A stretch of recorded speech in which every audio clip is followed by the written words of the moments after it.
Good morning mga kagala! Welcome back sa aking channel. So today ay April 13, 2025 at Sunday ngayon. So for today's episode, samahan nyo ko na pumunta ng Depok. Isa siya sa mga nearby province dito sa Jakarta, Indonesia.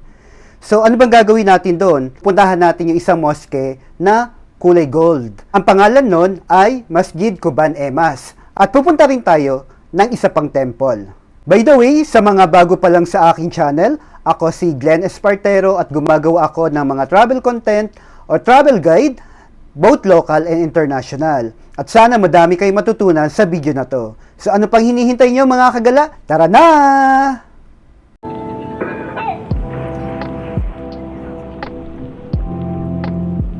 So yun mga kagala, nag-book na tayo ng grab bike papunta sa Tanah Abang Station. Mag-MRT na lang tayo kasi kung lalakarin 15 minutes din nagmamadali ako dahil nga ang weather forecast ay uulan ng 12, so kailangan natin makarating doon ng mas maaga. So yung pamasahe natin ay inabot din ng 9,800. Hello Glenn, Teresa. Okay, helmet, yes.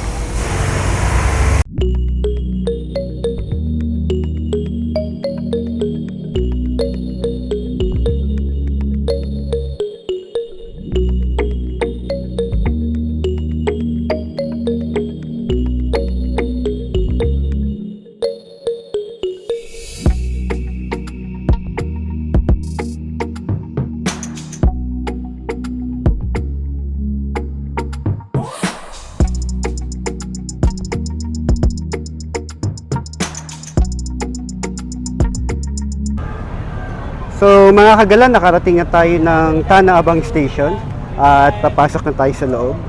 Satu lagi ya, bukan, saya bilang. So papunta tayo ng Tebet Station at tinuro tayo sa platform 3. Tap lang natin.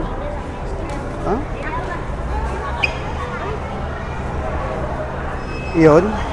Akala ko may problem sa card ko. By the way, ito yung itsura pagkapasok ninyo. Mayroong mga bilihan na pagkain. Yan naman, tinapay. Ito ay convenience store din. Ang pangalan, Alpha Express. May dumaan na medyo malakas ang kapangyarihan niya. Alam niyo na yon.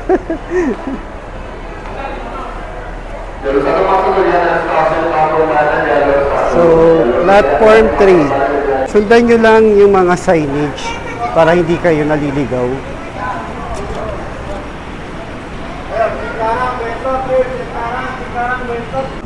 So, yan na. Habol tayo.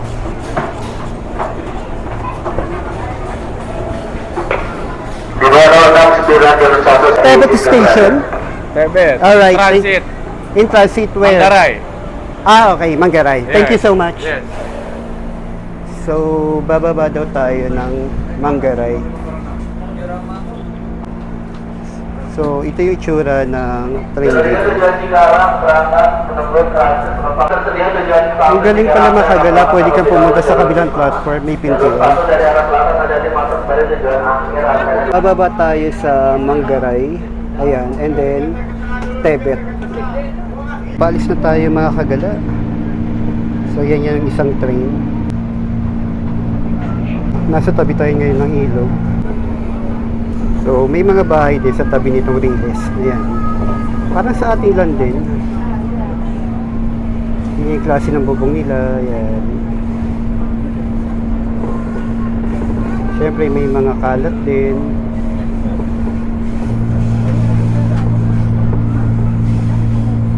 Palapit na tayo sa Manggarai Station. Yung palabas, medyo ingat lang kasi yung kuwang paghahakbang ka, baka magkamali, medyo malawak yung hahakbangan. So tignan nyo mga kagala. So ayan o, may puwang at mayroon parang isang baitang na hagdan.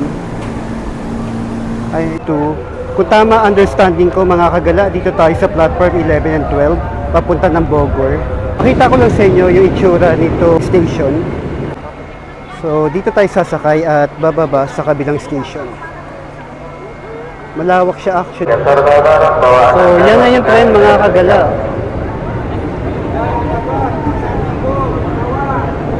So, dito na tayo sasakay, going to Tebet Station. So, wag sakay na sakay kasi yung ibang tren, iba-iba yung tren na dumadaan. So, this one is going to Bogor. So, may mga naiwan pa sa platform.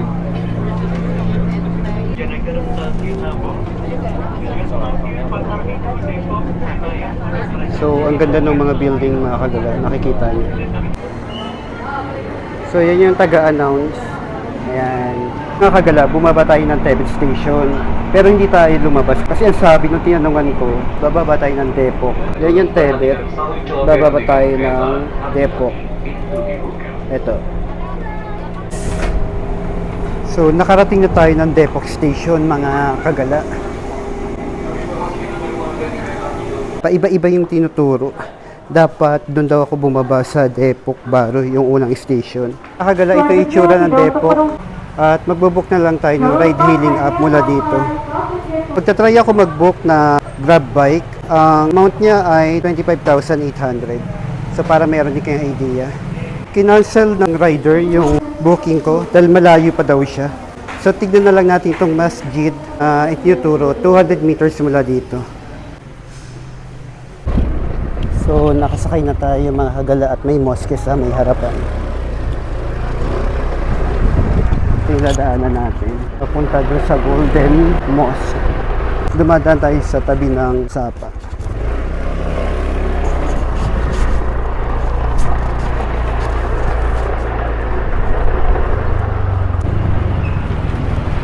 So, palabas na tayo ng highway. Yan. So, dapat dun nga tayo sa kabilang station bumaba. So, almost 30 minutes din yung igabiyahe natin papunta sa mosque.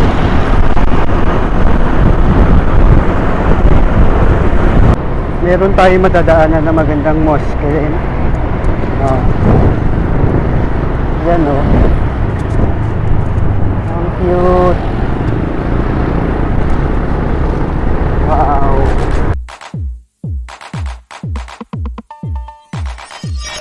Finally mga kagala, nakarating na tayo dito sa Masjid Kuban Emas.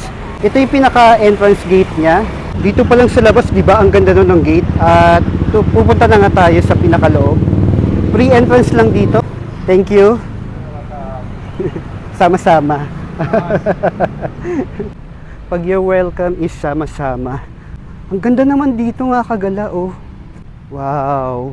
So pangalawang mosque na napuntahan natin ito. Sa Philippines, hindi pa ako nakakapasok ng mosque. Actually, meron akong gusto puntahan doon, yung Pink Mosque ba yun? Sa may, basta part siya ng Mindanao. Hopefully, mapuntahan natin yan someday. So, itong mosque na to, habang naglalakad tayo mga kagala, ay open mula 4 AM hanggang 9 PM. Bakit ko nagustuhan pumunta dito? Pwede nating ma-explore yung beautiful mosque na ito, na ano bang pinipictures dito? Yung kanyang stunning golden dome. Yun. So medyo lakad lang. Pero okay lang, basta makapunta tayo. Yan na mga kagala, kitang-kita mula dito ang Golden Dome. Wow, at mukha ang laki-laki niya. Tapos nakakatuwa yung lugar, alam mo yun, parang yayamanin. Ayan o, tapos may mga halaman pang ganyan. Wow, tara, pasok na tayo sa loob.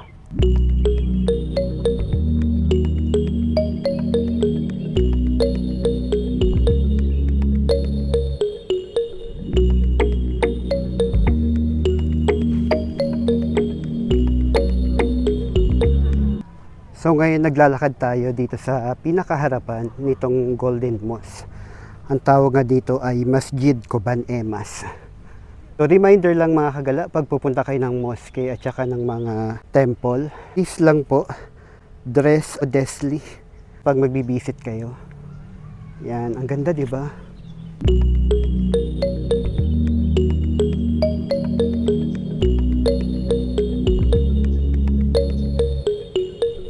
Hello mga kagala, so today ay nandito tayo sa may harapan ng Masjid Kuban Emas at medyo umuulan na nga. So kung bago ka pa lang sa aking channel, please like, comment, and subscribe. At huwag kalimutan na mag-follow at mag-like sa aking mga social media accounts. Ganda nitong mosque, di ba mga kagala? So kilala ito dahil dun sa kanyang golden dome.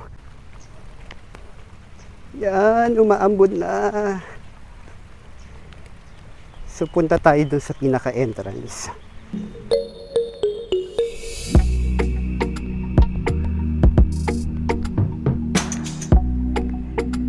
Tara, dito tayo pumasok. At alam ko magtatanggal tayo ng sapatos. Ganoon naman yata talaga sa mga mosque. Wow. Ang ganda, grabe. Napapansin nyo ba, mga kagala, kahit yung flooring, ang ganda ng design. Bababa tayo dito. Wala dito mga kagala, nagtanggal na ako ng sapatos. Kasi nakita ko rin sila nagtanggal.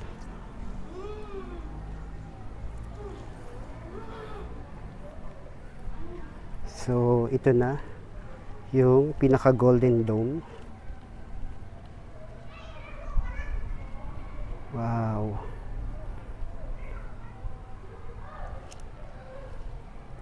Ang ganda.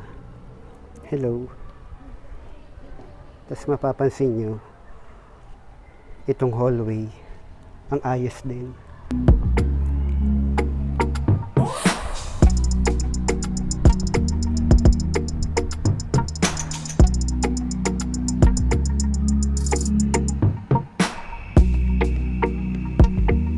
Nandito na tayo sa harapan ng dome at napakaganda nitong mosque na to, grabe. Yung design sa bawat paligid, sobrang amazing. Actually, itong floor na to ay basa dahil nga umambon at basa na rin yung akin medyas pero okay lang. Natutuwa ako at nakapunta tayo dito and hopefully mga kagala, mapasyalan nyo rin ito pag pumunta kayo dito sa Indonesia. Nakasakay na tayo ng grab car kasi kung grab bike natin hindi kaya. Masyado palang malayo ang Parayangan Temple. So, it will take 2 hours and 15 minutes. At very excited ako pumunta sa temple na to kasi maganda rin.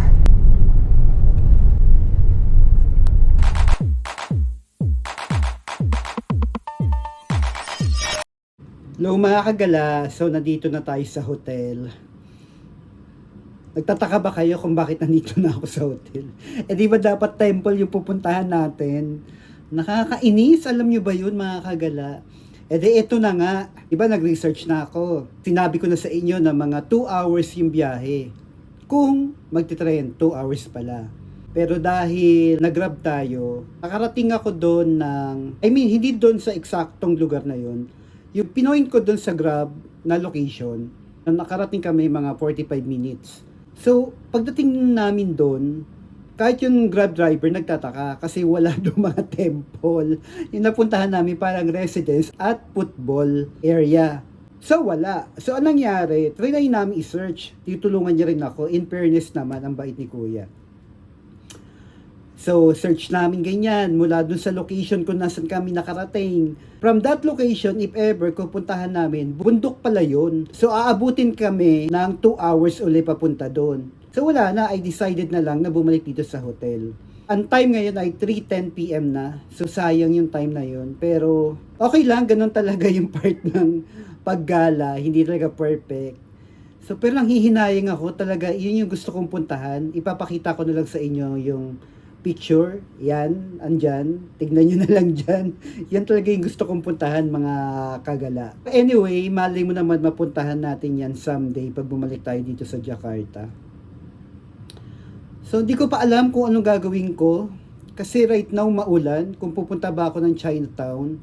Kasi kung pupuntahan ko na may National Museum, until 5 lang yun. So, wala na rin. At hindi siya pwede tomorrow dahil every Monday sarado yun. Yun lang yung napuntahan natin ngayon. Nakakainis. Sayang yung biyahe. Ay... Pag sinipag tayo mamaya at gumanda yung weather, pupunta tayo ng Chinatown. Uy, sayang. Tapos hindi pa ako nagla-lunch mga kagala, nagugutom na ako. Dito na lang muna tayo sa hotel. Yun na lang yung naisipan ko. Gusto ko lang i-try actually mga kagala yung bus na itutur ka sa city. So yun ang kwento natin today. So patuloy niyo akong suportahan mga kagala sa mga gagawin nating pamamasyal dito sa Indonesia. Maraming salamat sa pagsama. Hanggang dito na lang mga kagala. Bye!